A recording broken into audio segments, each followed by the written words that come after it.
So OnePlus is in a bit of a weird place, especially in the tech community. A lot of people are critiquing them and I don't necessarily agree. I think OnePlus makes fine devices. It just isn't the OnePlus that it used to be, but honestly that makes sense if you do want to grow and you do want to sell to a larger market. Either way, the OnePlus 10 Pro. This is a device that I've been using for a while, in between of course testing other devices, and I still think it's a solid device. But I kind of want to come back to it, tell you about it, my experience so far, how the updates are, and of course just the general use of course the OnePlus 10 Pro in itself. And I still think that overall this is a solid device, with of course some key features missing, like of course the 3.5mm headphone jack and of course micro SD. Either way, let's jump into this several months later review of the OnePlus 10 Pro in this beautiful green color that I really do like. To begin with, let's talk about OnePlus. I know a lot of people critique OnePlus for now somewhat working together with Oppo, but honestly, if you haven't paid attention, they have been doing that since the beginning. A lot of their devices actually had some similarities with of course Oppo. They are simply a part of BBK. Of course, in terms of software experience, it was very different, and yes, I do not hope that we get ColorOS on of course OnePlus devices. I know in China that you currently do get that, but here of course in the Netherlands we still get Oxygen OS. Talking about Oxygen OS, it currently runs on Oxygen OS 12.1, Android 12 of course. But I'm glad to see that they don't adopt having ColorOS of course on OnePlus devices. Mainly for of course the history of OnePlus, but also because I feel like if you do put the same software on it as of course that you get with of course Oppo, then the similarities are very close to each other, and I don't think that's necessarily a good thing. You basically eat away from your own brand by selling, for instance, Oppo that has the same specs, that look very similar and so on. So I feel like that's not a good step to go to. So I'm glad that we honestly have of course our Oxygen OS right here. However, in China you do of course get that ColorOS. When it comes to just general use, OnePlus for me always has been very solid. I really don't have any issues with OnePlus and of course how they work. They work smooth. Overall you get a lot for the price itself, even though as stated you do miss out on some features, like of course the 3.5mm headphone jack and a micro SD. But to be fair, a lot of companies do that. This doesn't mean that they get a pass for doing so.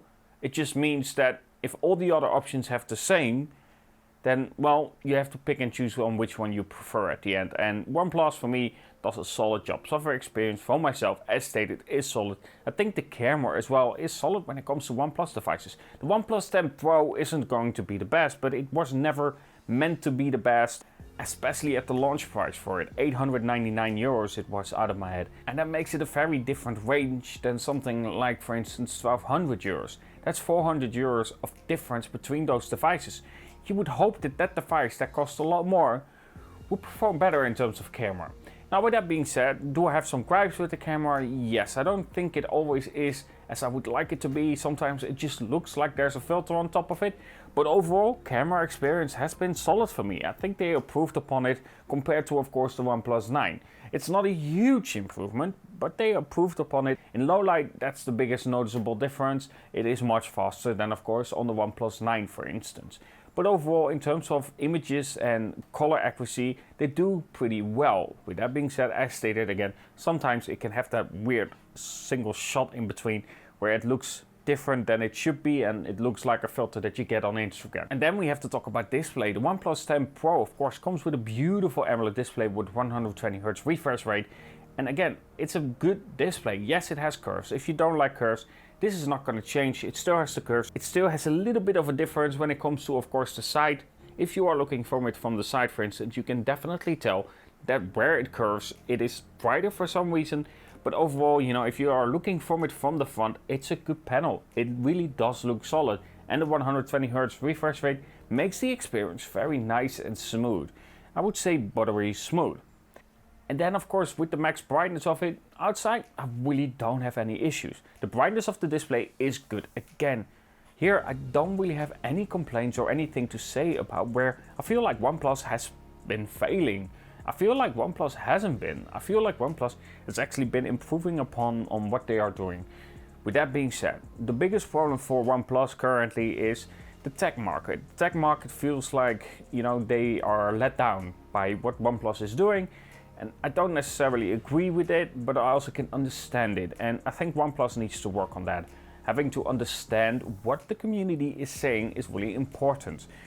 What is good is that they somewhat listen, because before it was actually planned to have Color OS on, of course, all versions of OnePlus. This includes in Europe and so on. You would have Color OS, but they decided against it because of what the community said. So good job for OnePlus to listening to that, but honestly it should never have been an issue to begin with, because they shouldn't have switched to it. Either way, when it comes to OnePlus, I think overall their devices are solid, and I don't think it should be looked past. I feel like right now they are doing with OnePlus what they have been doing with LG, and if OnePlus at some point goes away, if that happens of course, I can easily see a lot of YouTubers making a video. It's sad to see them go. But honestly, it's somewhat down to us to actually give you a proper information about the experience and not look at it as from, well, in the past it used to be like this and you got the best CPU, because honestly it doesn't work like that anymore. This is not the market anymore. The market back then was very different compared to what it is now, especially with the competition that we have today. Either way, what do you think about the OnePlus 10 Pro, and have you ever considered buying said device? Because honestly, for myself, especially with the current price, it's an interesting device. There's a lot to like, and especially in terms of color and texture, and of course how they did the design itself. I have to say, in renders and probably in the images itself, it doesn't look as good, but in real life I really do like the combination of this black kind of, I don't know how to explain it properly, but it looks almost gray black. It's hard to explain. The best way to explain this color is quite hard, but it is like a gray black kind of color, and it does really look nice. It's a subtle color, but also it stands out a little bit, making this camera highlight really nice, especially combined with, of course, this screen color. Overall, I think the OnePlus 10 Pro is still a really solid device to buy, and a really solid device to recommend to anyone who wants a device that works well. Either way, let me know what you think about the OnePlus 10 Pro, and what is your experience with OnePlus, and especially I want to know, what is your opinion about the current state of OnePlus? Do you agree with what a lot of people are saying, or do you disagree? Let me know in the comments below. And of course, if you did enjoy this video, don't forget to subscribe, hit like and do all the stuff, and of course comment below, because it definitely helps out the video as well. And I love having a conversation with people in the comments below as well. And of course, don't forget to check out some other videos. Recently I did a video with a really old Samsung that surprisingly has a decent camera, even though you had to wait for a very long time. And of course some other content is coming soon as well. Either way, stay tuned, and of course talk to you guys in the next